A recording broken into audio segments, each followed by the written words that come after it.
નારાભાઈ સરવાળી શાળાના મજામાં અભ્યાસ કરી રહ્યો છું. હું આજે તમને સરસ મજાની વાર્તા સંભળાવીશ, તો તમે બધા શાંતિથી સાંભળજો અને કંઈ પણ શબ્દમાં ભૂલ વડે તમે માફ કરજો. વાર્તાનું નામ છે ઊંટ અને શિયાળ. એક સુંદર જંગલ હતું. એ જંગલમાં ઘણા બધા પ્રાણી પક્ષીઓ રહેતા હતા, જેમાં ઊંટ અને શિયાળ પણ રહેતા હતા. એ બંને તો ભાઈબંધ હતા. જ્યાં ઊંટ ભાઈ જાય ત્યાં શિયાળ ભાઈ જાય, અને જ્યાં શિયાળ ભાઈ જાય ત્યાં સાથે સાથે ઊંટ ભાઈ જાય. એકવાર શિયાળને તો મીઠી મીઠી શેરડી ખાવાની ઈચ્છા થઈ.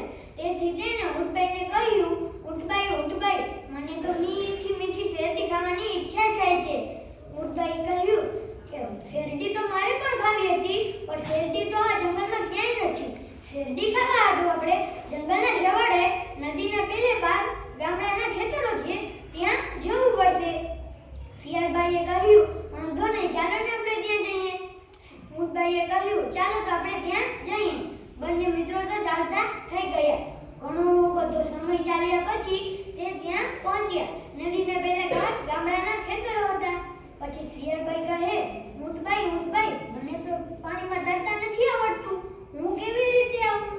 પછી ઊંટભાઈએ કીધું, એની તમે ચિંતા ના કરો, તમે મારી પીઠ ઉપર બેસી જજો, હું તમને નદી પાર કરાવી દઈશ. ઊંટે ઉપર શિયાળ બેઠું, મજા પડી ભાઈ મજા પડી. ઊંટે ઉપર શિયાળ બેઠું, મજા પડી ભાઈ મજા પડી.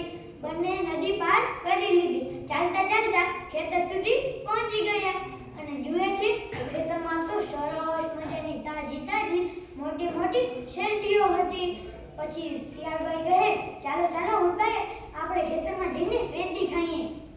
ત્યાં જ ઊંટભાઈની નજર ખેતરથી થોડેક દૂર ખેતરના છાંયડા નીચે સૂતા ખેતરના માલિક પર પડી. તો તેથી તેને શિયાળને સમજાવતા કહ્યું કે જો શિયાળભાઈ, આપણે શેરડી તો ખાઈશું, પણ તમે જ્યાં જઈને કાંઈ અવાજ પાડતા નહીં. જો તમે અવાજ કરશો તો ખેતરનો માલિક જાગી જશે, તો આપણ બંનેને બહુ મારશે. શિયાળભાઈએ કીધું, સારું, અને બંને તો શેરડી ખાવાનું શરૂ કરે છે. શિયાળભાઈનું પેટ કેવું નાનું, ઊંટભાઈનું પેટ મોટું. શિયાળભાઈ તો ઝટપટ શેરડી ખાઈ લીધી. ઊંટભાઈ ધીમે ધીમે ખાતા હતા, એને વાર લાગી. પછી શિયાળ કહે, ઊંટભાઈ, મને તો સરસ મજાનું ભોજન કર્યા પછી ગીત ગાવાની ઈચ્છા થાય છે. ઊંટભાઈએ કીધું, ના શિયાળભાઈ, જો તમે ગીત ગાશો તો ખેતરનો માલિક જાગી જશે ને, તો આપણ બંનેને બહુ મારશે. પણ શિયાળે તેની વાત માની નહીં. એ તો ગાવાનું શરૂ કરે છે, આવું તેવી રીતે ગાવા લાગે છે. અને શિયાળનો અવાજ સાંભળી ખેતરનો માલિક જાગી જાય છે અને મોટો દંડો હાથમાં લઈ કહેવા લાગે છે, નક્કી શિયાળ મારા ખેતરમાં ઘૂસ્યું છે, હું તો આજે એને મારીને જ રહીશ.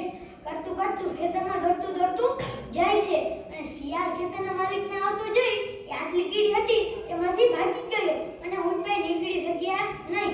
અને જાતા હતા એટલામાં એ શેરડીઓમાં ફસાઈ ગયા અને ખેતરનો માલિક આવી ઊંટભાઈને ખૂબ મારે છે. જેમ તેમ કરી ઊંટભાઈ તો બિચારા ત્યાંથી નીકળી જાય છે. ઊંટભાઈને તો ખૂબ ગુસ્સો આવી રહ્યો હતો શિયાળ ઉપર, અને શિયાળ તો ઊંટભાઈની રાહ જોઈને નદી કિનારે બેઠો હતો. ઊંટભાઈએ શિયાળને જોઈ મનમાં વિચારી લીધું કે આજે તો શિયાળને સમજ શીખવાડવું જ પડશે, અને નદી કિનારે જાય છે. શિયાળભાઈ કહે, સોરી ઊંટભાઈ, મને માફ કરી દેજો, મને ખબર જ ન હતી, ખેતરનો માલિક આવી જશે, ચાલો આપણે ફરી આપણા જંગલમાં જઈએ. ઊંટભાઈ કાંઈ બોલ્યો નહીં, છાનો મૂનો નીચે નમે. ઊંટે ઉપર શિયાળ બેઠું, મજા પડી ભાઈ મજા પડી. ઊંટે ઉપર શિયાળ બેઠું, મજા પડી ભાઈ મજા પડી. બંને નદીના વચ્ચોવચ પહોંચી. પછી ઊંટભાઈ કહે, શિયાળભાઈ, મને તો પાણીમાં આડવાની ખૂબ ઈચ્છા થાય છે. પછી શિયાળભાઈ કહે, ના, પાણીમાં આડતો તો હું તો પાણીમાં ડૂબી જઈશ. પણ શિયાળે તેની વાત માની ન હતી. ઊંટભાઈએ તેની વાત માની નહીં. એ તો પાણીમાં આડતમાં માંડ્યા અને ઊંટની પીઠ ઉપરથી શિયાળ સરકી ગયું અને પાણીમાં પડી ગયું. બચાવ કરતું પાણીના વહેણ